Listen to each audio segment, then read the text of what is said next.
Okay, let's look at Chapter 5. Let me get to my PowerPoint. Chapter 5 is, like it says, about aggregating and analyzing our performance improvement data. Aggregating means to total it up, do calculations with it, and then from there we analyze it. And there's several tools that we talk about in the chapter to be able to analyze this data through tables, charts, graphics, histogram charts or graphics, bar charts, pie charts. There's a variety of things we'll talk about, but I want to start at the first of the chapter where we talk about our sources of data. We have a lot of what we call internal benchmarking, external benchmarking, but we get that through surveys that we provide to our employees or customers, that being patients. We can get this information from patient records, incident reports, employee performance evaluations, staff competency results, and like I said earlier, we can gather that through internal means and external means of benchmarking. And benchmarking is important to be able to know where we were at and are we getting to that point and surpassing that point in a positive way. So make sure you look at the statement there that says comparing the organization's performance with the performance of other organizations that provide the same types of services is known as external benchmarking. And the key there was comparing yourself to similar organizations, because you wouldn't take a hospital like, let's say, Southwell in Adel, which is a fairly small hospital, and compare it to Emory Hospital in Atlanta. We're not talking about the two.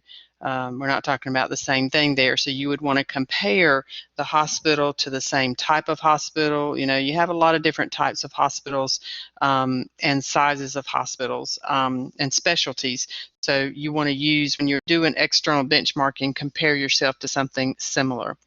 They go on to talk about on page 70 how, you take data and compare it to similar facilities.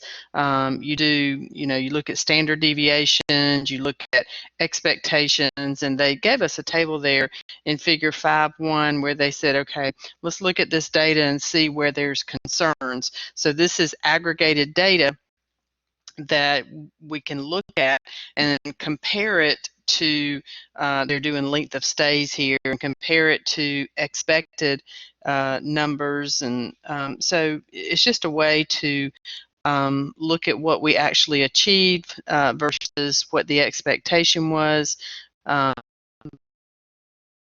and see where there's areas of concern. One thing I noticed, let's see, which one was it, looking at this,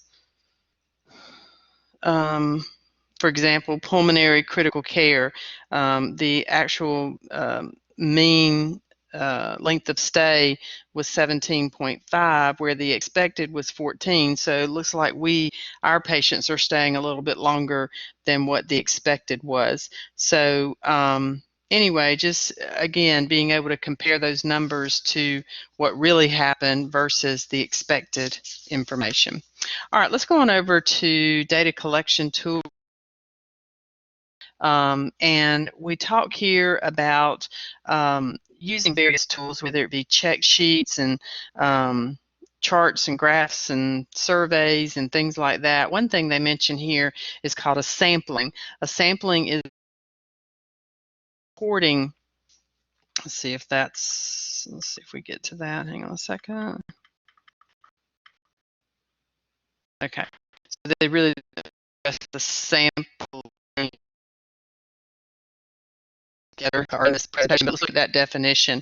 Sampling is the recording of a smaller subset of observations of the characteristics or parameter, making certain, however, that a sufficient number of observations have been made to predict the overall configuration of the data. And they talk here in this section about you just don't randomly pick people. You decide ahead of time, what the sampling is going to be, how many people are going to be involved, what parameters that we want to select from. So you make all those decisions ahead of actually doing the sampling, because you want it to be something that has meaning to it, has consistency to it, has validity to it. So a sampling, there has to be predetermined parameters about how this sampling is going to be done. Okay.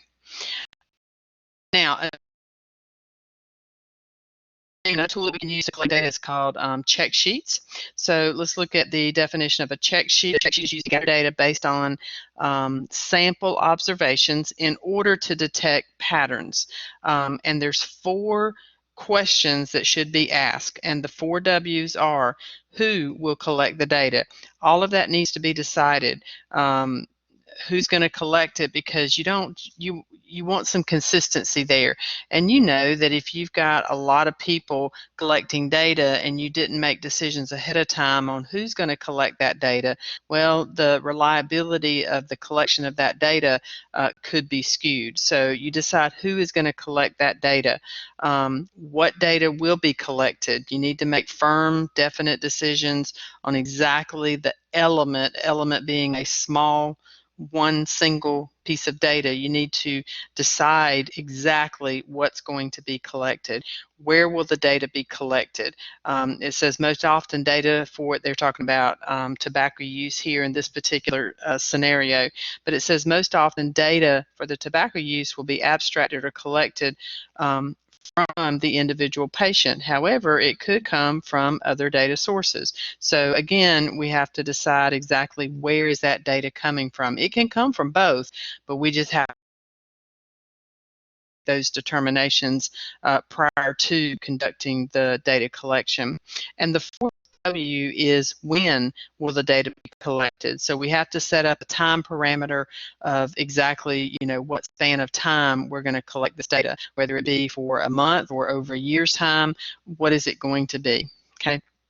So again, make sure you look at what check sheets are and the 4 W's of check sheets: who, what, where, and when in collecting the data. Okay, they talk a little bit more about check sheets over on the next page, and it talks about a check sheet is simple, easy to understand form, used to answer the question, how often are certain events happening. It starts the process of transplanting opinions into facts.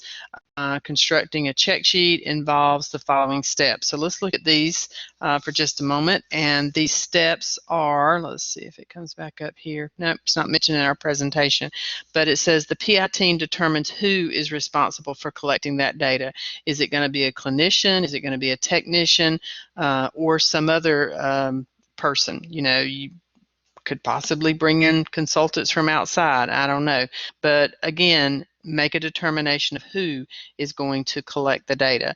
The PI team agrees on which events to observe. The team decides on the time period that you're going to be collecting this data. The team determines the appropriate source from which the data will be collected. The team decides a form that is clear and easy to use. Everything should be, like I said, they're very clear.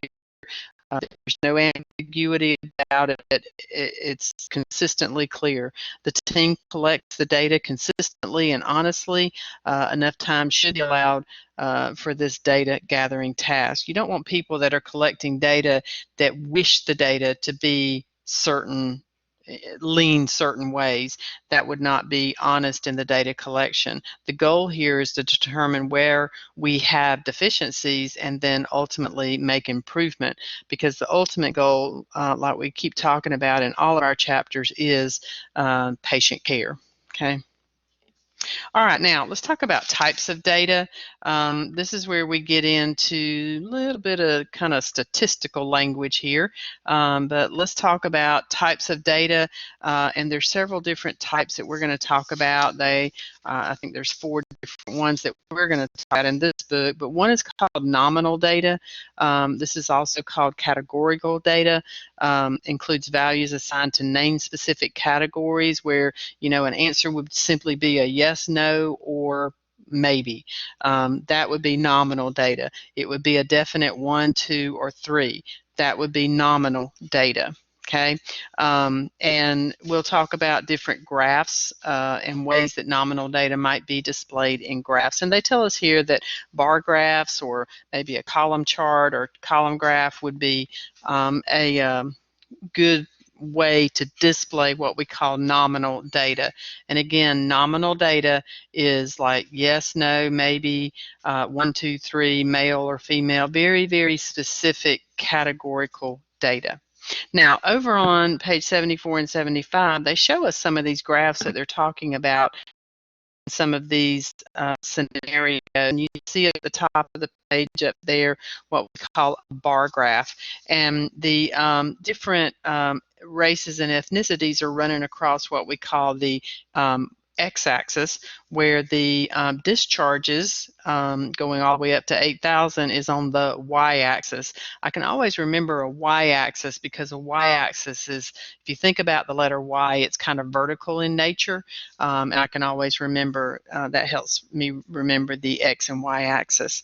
Now, at the bottom part is what we call a pie chart, and this was hospital patients and how they're designated as far as, are they emergency care, are they newborn, are they elective, are they urgent, are they delivery, and that is showing you percentages of a pie.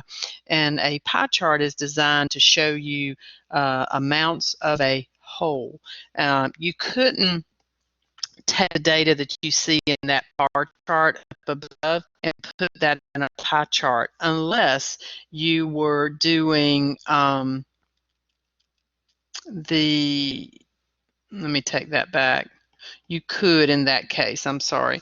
That data could be, because we're looking at basically one category, and that being race and ethnicity. So if we had data that was like quarter 1, quarter 2, quarter 3, quarter 4, that wouldn't work well in a pie chart. You could do just quarter 1 of the different things we're measuring, but not all 4 quarters in a pie chart. So a pie chart is designed to measure one, what we call data series. Now, a histogram over on the next page is a chart that we can use to look at ranges of numbers, distribution numbers. Here they've got, revenue generated from patient stays, 1 to 2,500, 2,501 to 5,000. So you see what I mean by ranges of numbers. That's where we would use a histogram, because the data is too extensive. I mean, you couldn't have a chart where you measured patients who had $1 and $2 and $3 and $4. So we had to put it into range categories. Okay. But anyway, getting back to our types of data, we talked about nominal data. Remember, that was basically yes, no, male, female, that sort of thing. Another type of data is called ordinal data, and this is where we do ranking of data. We express the comparative evaluation of various characteristics or entities and relative assignment of each to a class according to a set of criteria. And we typically use what's called a Likert scale to gather that data. So we've all done it, where you get asked a question, and on a scale of 1 to 5 or 1 to 10, how would you rank that? 0 being very poor, 10 being excellent. That's a Likert scale, and that sort of data is called ordinal data, where you rank things. Okay. They also mentioned there that it's best displayed in bar charts or bar graphs and pie charts. Couple of more here they talk about. One is called discrete or count data, and these are numbered values that represent whole numbers. This is where, when we're talking about people, you can't have 1.5 people. You have 1 person or 2 people. So this is where numeric data is represented in whole numbers, and this would be numbers of children in a family or the number of unbillable patient accounts. Again, when you have to measure data as a whole number, like when we're talking about people, that would be considered discrete or count data. Continuous data assume that an infinite number of possible values in measurements have been that have a decimal values as possibilities, and examples of this would be various measurements of weight, blood pressure, temperature, because when you think about it, if you had 500 people, you'd have lots of different combinations of weight and blood pressure and temperature from various measurements, and it could get into showing decimal places, and that would be what we call continuous data. All right.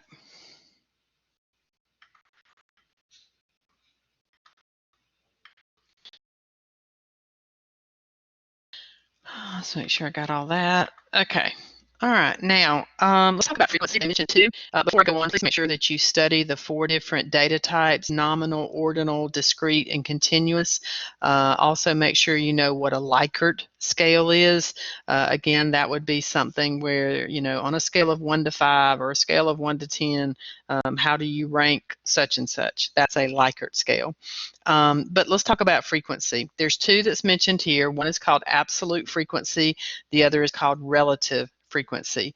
Absolute frequency is the number of times that a score or value occurs in a data set. For example, at the bottom of page 76, if they said, what is the absolute frequency of respiration rate of 21 per minute? Well, that would be 1, because it only occurs one time. Is the absolute frequency of a 22-minute respiration rate? Well, that would be 1, 2, 2. Okay, so you see what an absolute frequency is. Now, relative frequency is a percentage of the time that the characteristics or scores appear in data. They give you some information there at the bottom of the page. They say, okay, the absolute frequency of 25 respiration rate record is 3. But what is the relative frequency? Well, that's where we take it and put it into a ratio and then ultimately put it into a percent. So when they look at, okay, it occurs 3 times out of 7, that's your ratio. And then when you convert that to a percent, it's 42.9%. And again, absolute frequency is the number of times it appears. Relative frequency is the percentage of the time that it appears. Okay, so make sure you look at those definitions. Now, to check your understanding, of course, the answers to these are in the back of the book. Please make sure you go over those questions. They also have some rationale information back there, but I'm going to continue on because this chapter is a little bit lengthy. But again, make sure you look at the answers to those 2 check your understanding questions back there. Okay. All right, now let's talk about management of data sets.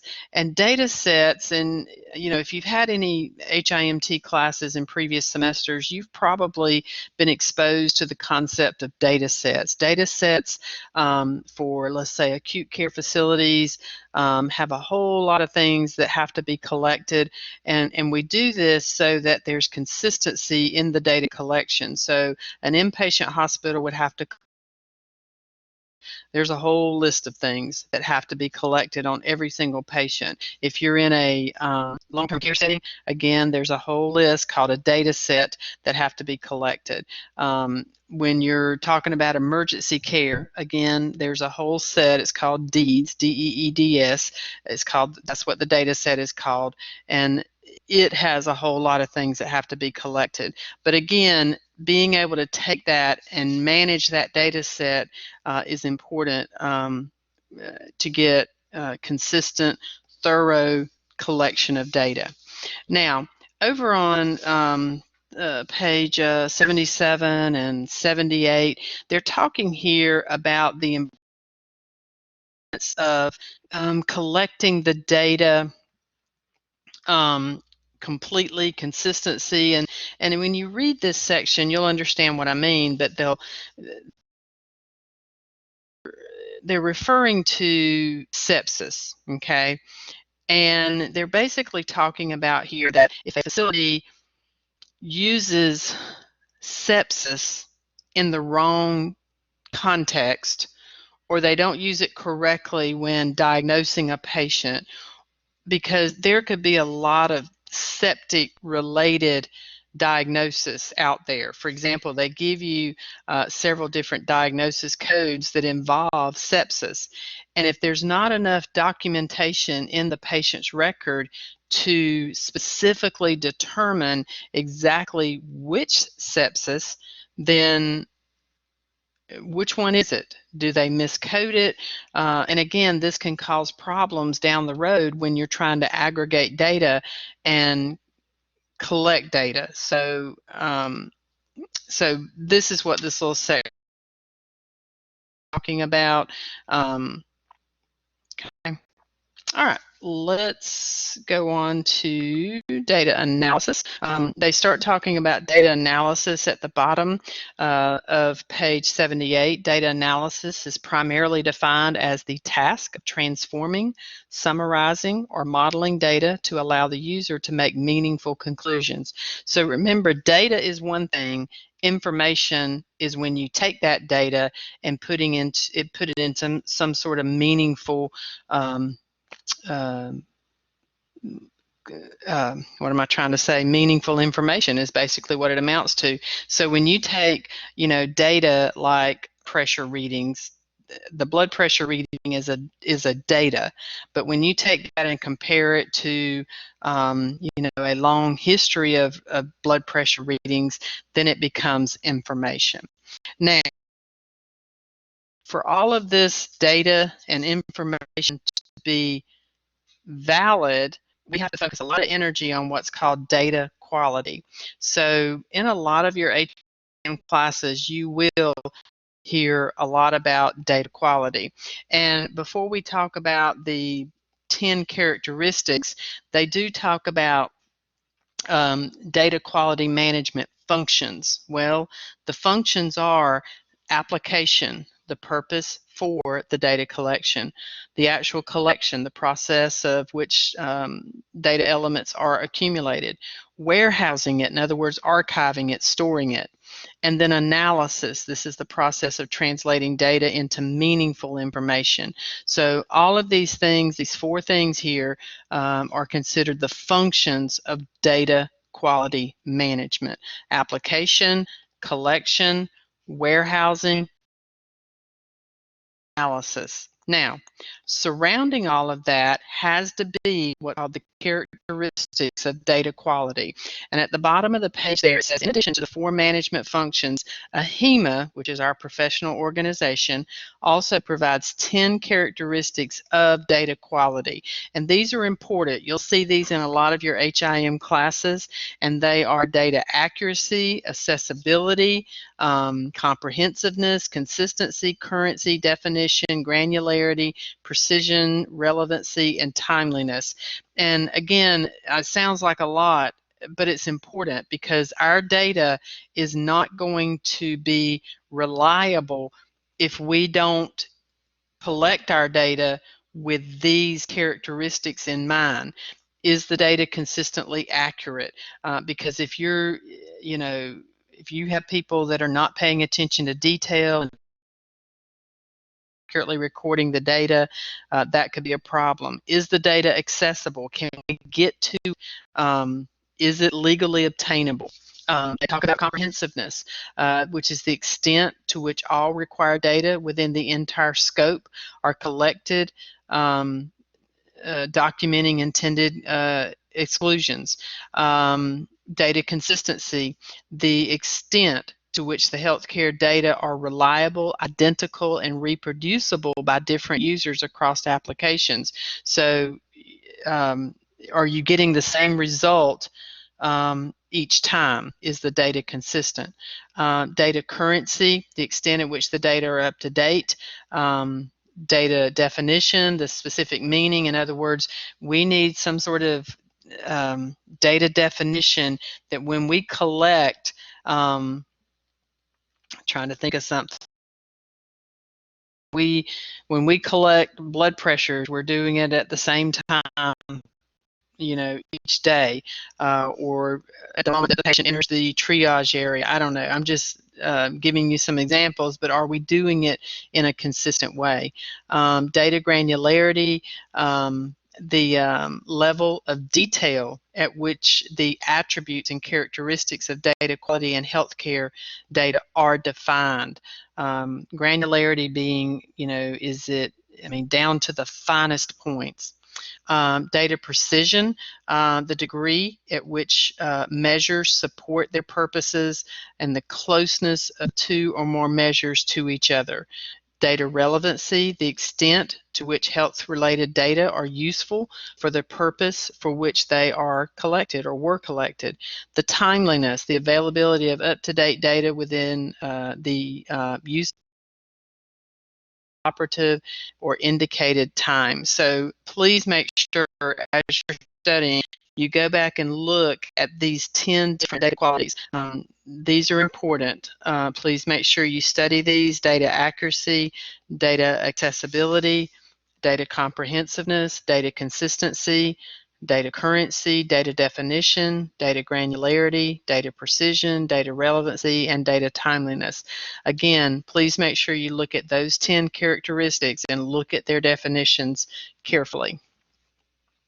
Okay.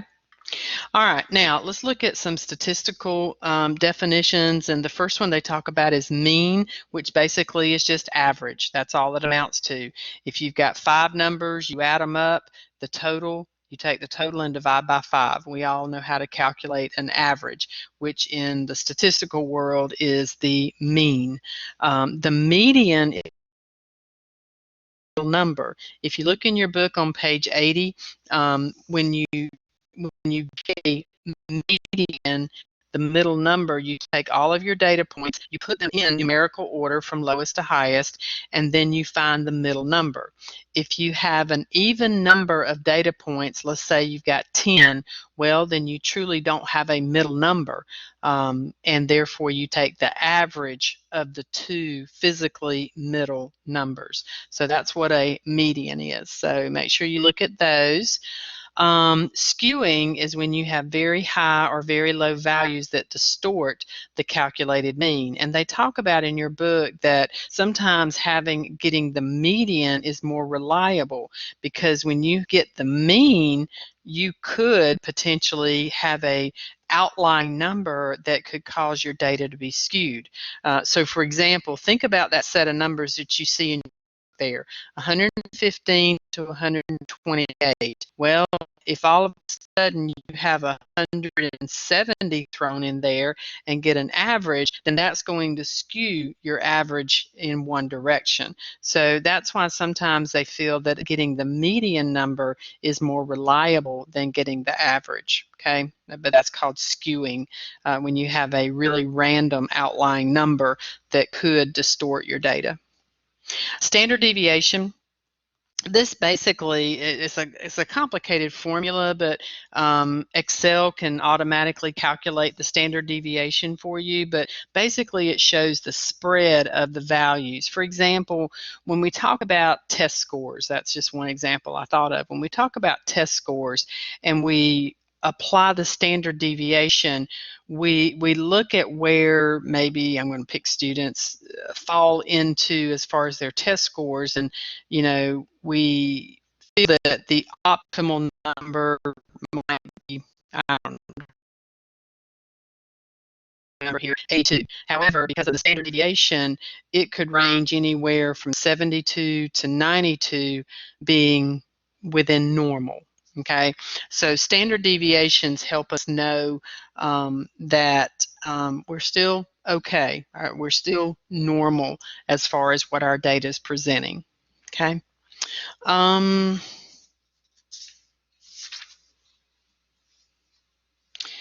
They also show you on page 82 what they call a normal distribution, and they show that the optimal being 120 for the systolic blood pressure on the x-axis, but they also show you that what they call a normal distribution there could be anywhere from 80 as far as a systolic blood pressure, 160 each will be very normal. Okay. All right. Let's move on to what we call predictive analytics. Predictive analytics takes the products of statistical analysis and utilizes them in a way that provides organizations the ability to predict future events. We do this through, software that's built into our EHRs, such as clinical decision support systems, reimbursement systems. You got all these this technology that can basically predict what's going to happen based on a certain set of data. So that would be what we call predictive analytics. We kind of anticipate what's going to happen. Now, again, you've got your check your understanding, a couple of questions there. Again, refer to the back of the book and make sure checking yourself as you go. All right, now let's look at our quality improvement toolbox techniques. And in this little section, they're basically describing the different charts and graphs that we could potentially use to take our data that we collect and display it in a visual manner. Because we know, and I've talked about it before, that we understand data better when we can put it in a visual format. So there were several that are mentioned here in our book. There's more beyond what you see here in this list, but a bar graph or a column chart could be used, a bar graph. In Excel, the bar graph and a column chart mean two different things. A column chart means things run vertical. A bar chart in Excel means things run horizontal. But in our book, a bar chart, there's vertical.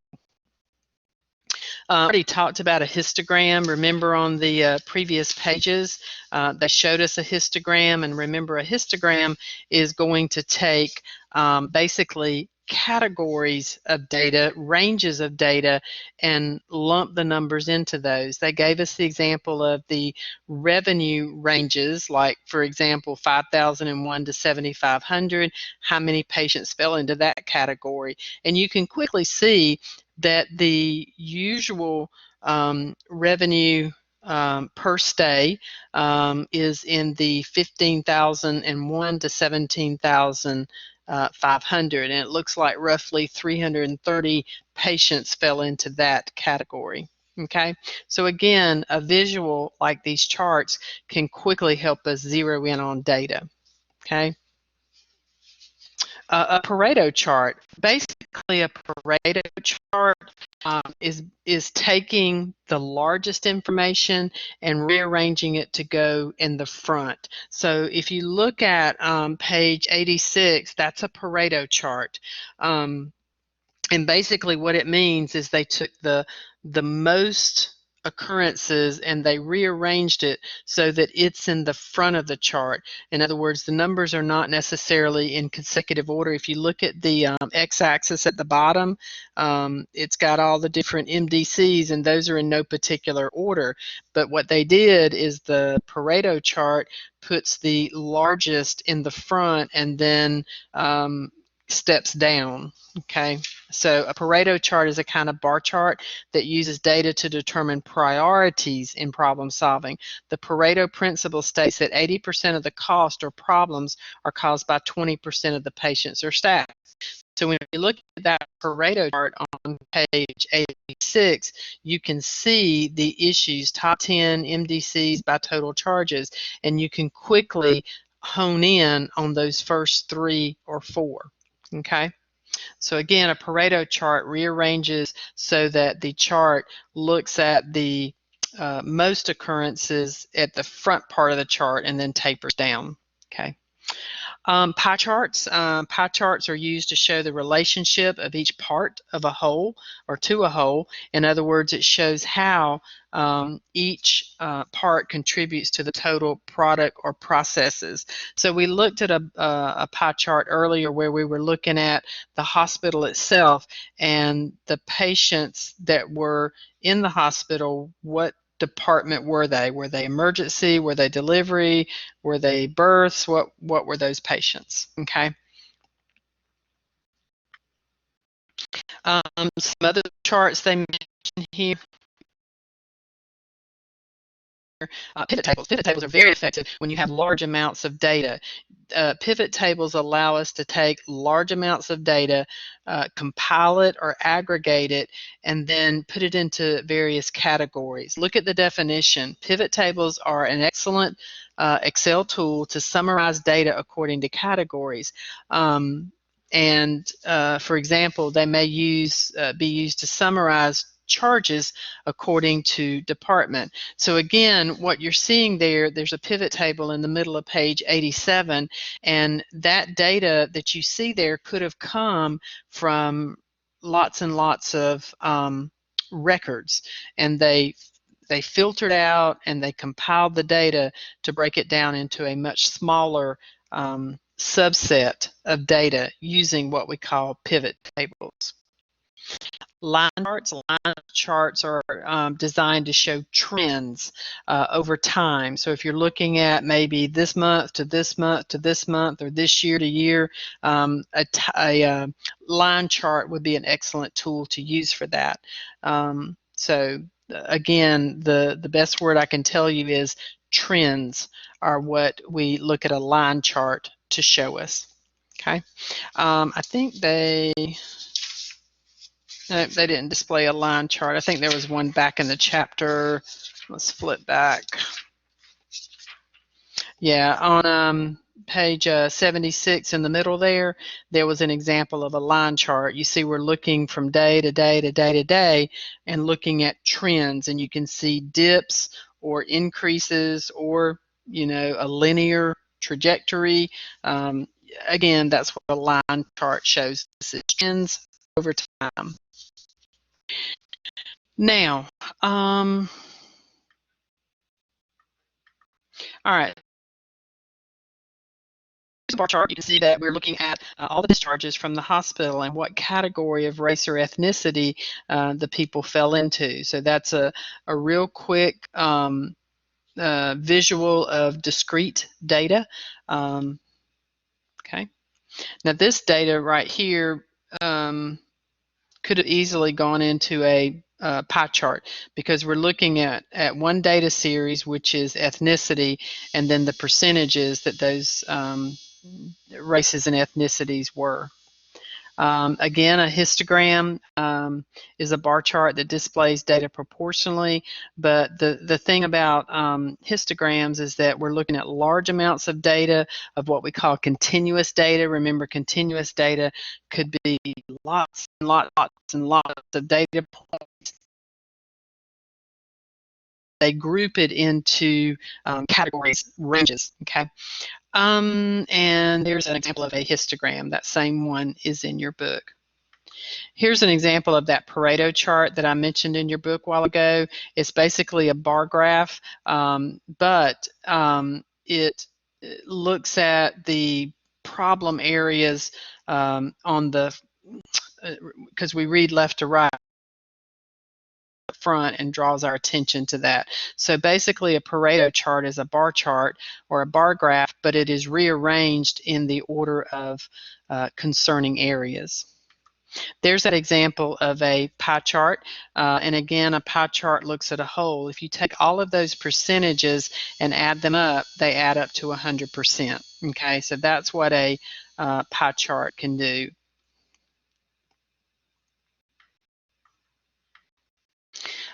Here's that example of a pivot table, and it says used to summarize data according to categories. And this data would have come from probably a much larger spreadsheet where we did a pivot table to pull out certain categories like diagnosis codes, and then beyond that, who fell into female, who fell into male, and what were their totals. So you can easily see there that we had let's see, only females that had the diagnosis of I-50.9. I don't know what that is without looking it up.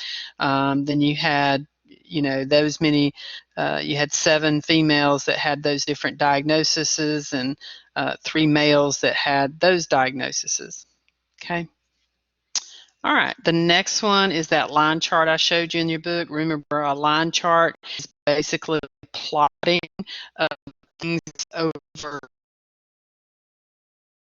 a period of time. It looks at trends over time is basically what it amounts to. Now, the next thing they mention in our book is what's called a control chart. A control chart can be used to measure key processes over time. And basically, it's that bell curve turned from a vertical to a horizontal format. It says using a control chart focuses attention on any variation in the process and helps the PI team determine whether that variation is normal or a result of special circumstances. So you can see there that the control chart would be used to examine over the next several months. Okay, so basically you took what was the y-axis, you kind of pivot that thing around.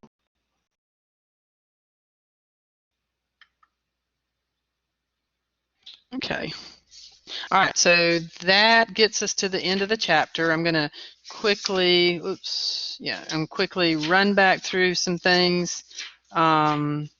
Please make sure you look at all your definitions, sampling, check sheets. Make sure you know the 4 W's that are used for the check sheet: who, what, where, and when.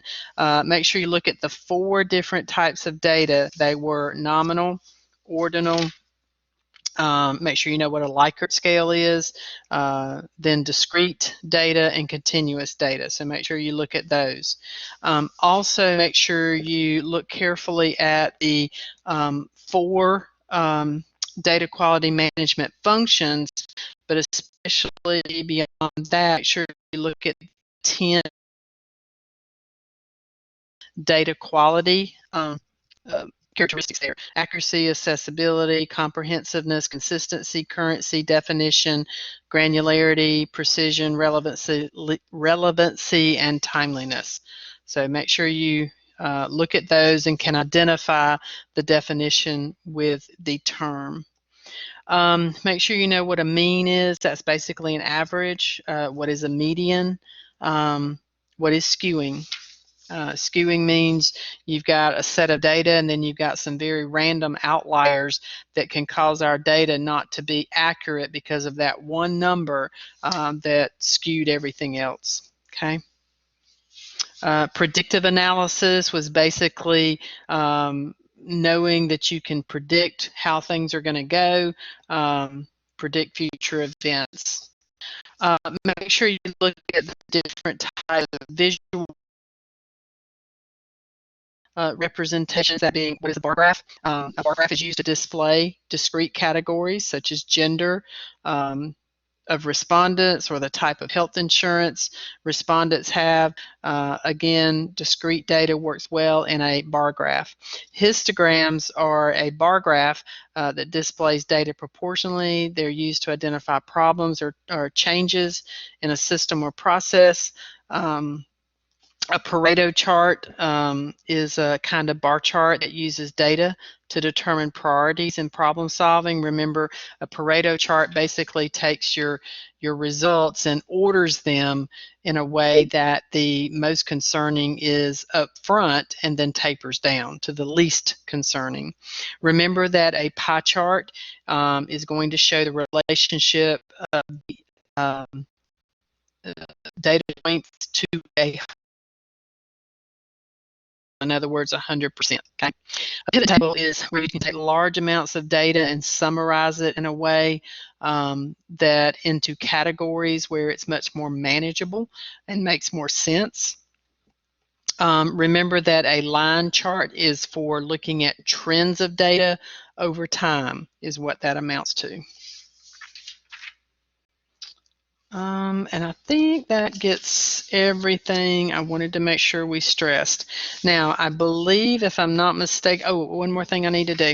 Let's go over the review questions at the end. I always like to go over these. And here we go. Look at number 1. It says that the following data set, in the following data set, the absolute frequency for 99 per minute, we're talking about poultry, is, and we look 99, 1, 2, 3 times. So the answer there is C. The absolute frequency is C. Remember, relative frequency is when we put that into a percentage. So what you'll do is take 3, divide by 1, 2, 3, 4, 5, 6, 7, and therefore it's a ratio of 3 to 7. But then when you take 3 and divide by 7, you're going to end up with 28. Let me make sure. No, I'm sorry. Okay, I'm looking at a different pulse per minute. I would have 99 on my mind. I'm sorry. They say 102 pulse per minute. Well, that only occurs 2 times. So therefore, 2 to 7 is going to be the ratio. And when you take 2 and divide by 7, your percentage is going to be 28.6% for the relative frequency. Number 3. Type of chart is used to focus attention on any variation in the process that helps the team to determine whether that variation is normal or a result of a special circumstance. And this is called a control chart. A control chart. Number 4, a type of chart, a type of display tool that is used to display data proportionally and to identify problems or changes in a system or process. This is called a histogram. A histogram. And then number 5, discuss the impact of predictive analytics has had on healthcare and its potential for the future. Well, predictive analytics uses statistical analysis and uses them in a way to predict future events. You're taking a lot of data that you collect, look at trends and effects, and you basically can begin to predict how things are going to go based on patterns. So that's very helpful. It says through this process, organizations are able to identify certain predictive elements in the data that have shown in the past to be indicators for specific diseases. So you can use predictive analysis to look at certain conditions and know based on historical data that what's going to eventually happen to this patient. Risk of illness, complications. So predictive analysis or predictive analytics is very effective in helping know what's going to eventually happen. Okay. All right. So that is chapter 5. And I think that's it. So thank you very much.